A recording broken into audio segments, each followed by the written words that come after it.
राहुल गांधी तो लोकसभा में प्रतिपक्ष के नेता बनने के बाद बिल्कुल से बदल गए हैं और एकदम बदले बदले नजर आ रहे हैं।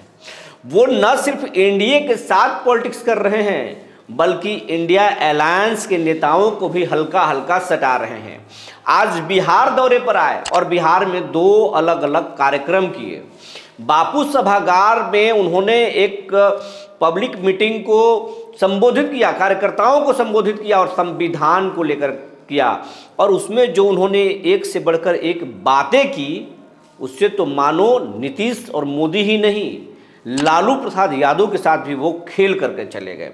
लालू का जो आधार वोट है और चिराग मांझी जी का जो आधार वोट है, उन वोटों में भी राहुल गांधी सेंध लगा दिए। जी नमस्कार, मैं हूं विपुल कुमार और आप देख रहे हैं सूर्य विहार डिजिटल न्यूज। अब आपको खबर हम विस्तार से बताने जा रहे हैं। राहुल गांधी आज पटना पहुंचे और पटना में बापू सभागार में उन्होंने एक कार्यक्रम को संबोधित किया। कार्यक्रम को संबोधित करने के दौरान राहुल गांधी संविधान की किताब दिखाते हुए हजारों लोगों को कहा कि ये इस संविधान के साथ आरएसएस और मोदी मिलकर खेल कर रहे हैं। उन्होंने ये कह दिया कि अगर हमारी सरकार आएगी तो हम गरीबों को बराबरी का हक देंगे।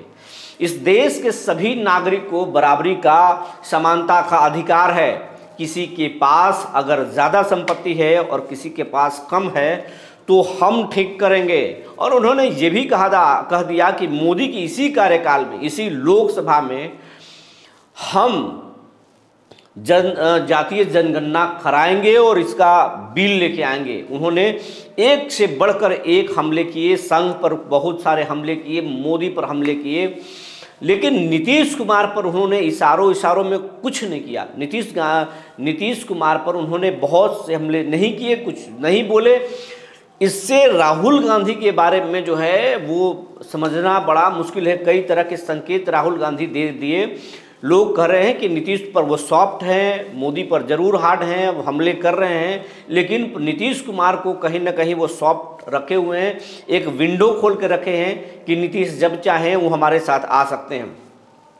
और राहुल गांधी ने जिस तरीके से उन्होंने बयान दिया कि समानता का अधिकार है, भारत के सभी नागरिक, जिनके पास ज़्यादा संपत्ति है, जिनके पास कम संपत्ति है, उनको सबको हम बराबर करेंगे। दूसरी बात उन्होंने कहा कि जाति जो आरक्षण का जो दायरा है 50%, इसको हम बढ़ाएंगे। एक तरीके से गरीबों को, वंचितों को, शोषितों को, एसी एसटी ओबीसी को उन्होंने एक तरह से पत्ते खेल दिए। और उस पत्ते में लालू प्रसाद भी, जिस तरीके से राहुल गांधी ने बोला है, उससे लालू के वोट बैंक को भी झटका लगेगा, क्योंकि राहुल गांधी ने एक ऐसा भरोसा दिला दिया है कि आरजेडी से ज़्यादा भरोसा कांग्रेस पर हो जाएगा।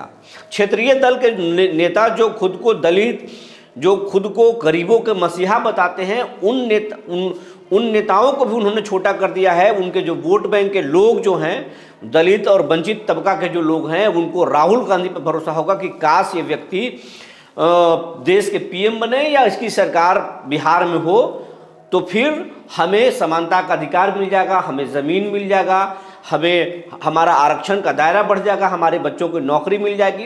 तो राहुल गांधी ने सबको एक साथ साध लिया है। एनडीए कुनबा को तो साधा ही, राहुल गांधी ने महागठबंधन के नेताओं को भी आईना दिखा दिया कि गरीबों के मसीहा आप नहीं हैं। इस देश में गरीबों का मसीहा या गरीबों के लिए कांग्रेस ने किया है। और कांग्रेस अभी संघर्ष काल में है, कांग्रेस अभी अपने संघर्ष की स्थिति में है। जब हमारे अच्छे दिन आएंगे तो गरीबों के लिए हम ही देश में कल्याण पहले किए हैं और कल्याण करेंगे। तो राहुल गांधी ने एक साथ जो है मोदी के साथ साथ लालू प्रसाद यादव पर भी, और गरीबों के जितने भी पॉलिटिक्स करने वाले नेता हैं, चाहे वो लालू हो या अखिलेश यादव हो या फिर स्टालिन हो या ममता बनर्जी हो, तमाम जो ये जो नेता हैं क्षेत्रीय दल के, उनको भी उन्होंने एक तरह से आईना दिखा दिया है और एक बड़ा सियासी चाल उन्होंने खेल दिया है। गरीबों की बात करके, आरक्षण की बात करके उन्होंने एक बड़ा सियासी चाल खेल दिया है। और नीतीश कुमार पर राहुल गांधी की नहीं बोलना और उनके प्रति सॉफ्ट नज़रिया रखना, ये एक बड़ा संकेत है। और उन्होंने एक तरह से विंडो खोल दिया है कि नीतीश जी जब चाहें समाजवादी विचारधारा के नेता हैं, अगर वो जब चाहें तो उनके लिए हमारा दरवाज़ा खुला है।